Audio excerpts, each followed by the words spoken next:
Welcome back, my kings.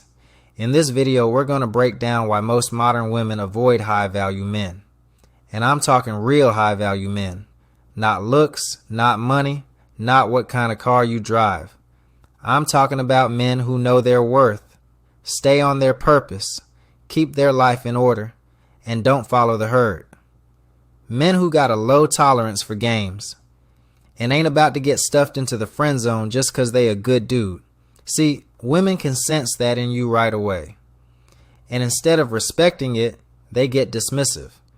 They might even label you a creep or a loser, all because you're not down to play the game. Let's get into it. Low self-esteem. A lot of women's mindset around men starts early, usually with the father, and then it carries through dating, relationships, and eventually marriage. Now fast forward to today and you start to see a pattern. A lot of them keep choosing the wrong men over and over again. And a big part of that comes down to low self-worth. See, on the surface, they'll try to present themselves as high value, confident, put together. But underneath that, there's a disconnect. Because when someone doesn't really see their own value, it shows up in their decisions, especially in the kind of men they allow into their life. And here's where it gets interesting. When they finally come across a man who's actually solid, disciplined on his purpose, instead of recognizing it, they reject it. Not because he's lacking, but because he doesn't match what they're used to. It sounds backwards, but you're seeing this happen more and more. Let's talk for a minute about what actually makes a man a good man. He's stable, level-headed, got a good head on his shoulders. He's not out here making reckless decisions because he understands real quick. Bad choices come with real consequences. Now let's be clear on this. Being a good man ain't about having the biggest muscles or making the most money. That's not what makes the man. It's what's built internally. Not just what you show on the outside, not status, not how many women you can pull. None of that. It's your ability to stand on your principles and stand by them. That's where it shows. Men like this are mentally strong. They can spot BS from a mile away and they don't tolerate it. Doesn't matter how attractive she is. Standards don't bend like that. And men like this, those are your high-value men. Decent, disciplined, and determined. Let's take it a step deeper. Why do some women actively reject normal, solid, good men? Simple. Those men don't move their excitement needle. They're calm, responsible. They take care of themselves. They're not out here living in bars and clubs every weekend. And for certain women, that's a problem. Because to them, that man feels boring, not spontaneous enough, too normal, too predictable. Brother, I've dealt with women like this before. Spotted it early and I ran, not walked, the other way. Because no matter what you do, you're not going to satisfy that. It turns into a constant cycle.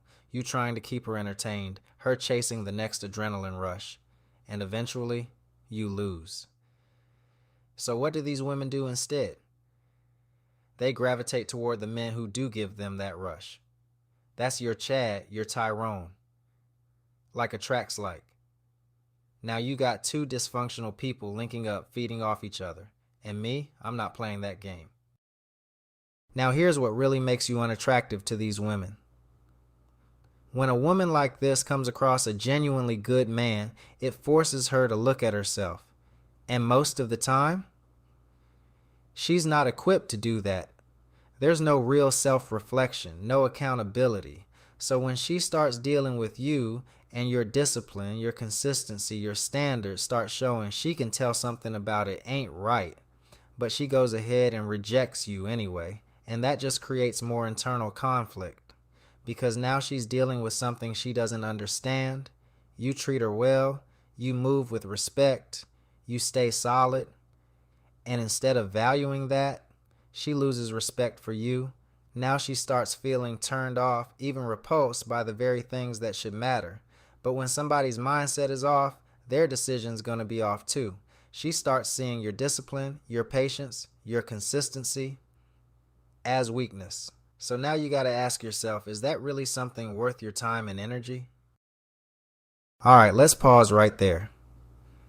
Because if you've been paying attention, you're starting to see the pattern. This ain't about you not being good enough. It's about what certain women are wired to respond to and what they're not.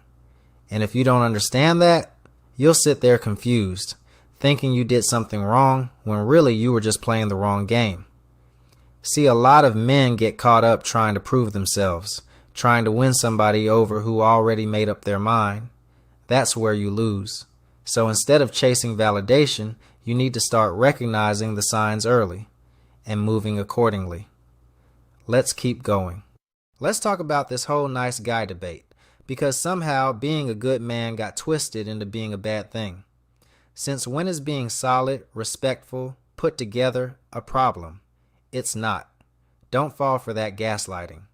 Now here's where you need to pay attention. When you're dealing with these types of women, especially early on, texting, getting to know each other, they'll start dropping little clues. Small words, big meaning. You say something and she hits you with, "Aw, that's cute," or worse, "You sound sweet." That right there, red flag. Or she tells you, "You seem like a really great guy." Sounds like a compliment, but it's not. What she's really saying is, "You don't move me." You're not triggering that excitement she's chasing. So if you start seeing those signals early, don't sit there and try to fix it. Hit the eject button. Let's talk about the friend zone. Once a woman decides you're not the type of man who can give her that excitement, that adrenaline, you get placed in a different category, just like that. Now you're the nice guy. Congratulations. You just won the Mr. Nice Guy award in her eyes. You can look, but you can't touch. You can be around her, spend time with her, but it's strictly hands off. So let me ask you, you still want to be her friend? Now look, yeah, real friendships between men and women do exist. But let's be honest, most of the time, the guy wants more. He's just sticking around hoping one day she sees him differently. And that's the trap, because once you get placed in that friend zone, most of the time you don't come back from that. Let's talk about Chad and Tyrone. I touched on this in my last video about dating apps, but it connects directly to what we're saying here. These are the top tier men, the top 5 to 10% that most women are chasing. Tall, good looking, high attention. They've got options, a lot of options. And because of that, they don't commit. They cycle through women one after another. And a lot of the time, they don't treat those women all that well. But here's the part that throws people off. Those same women still chasing them, competing for them. So you got to ask yourself, why? It comes back to two things: low self-worth and the need for excitement.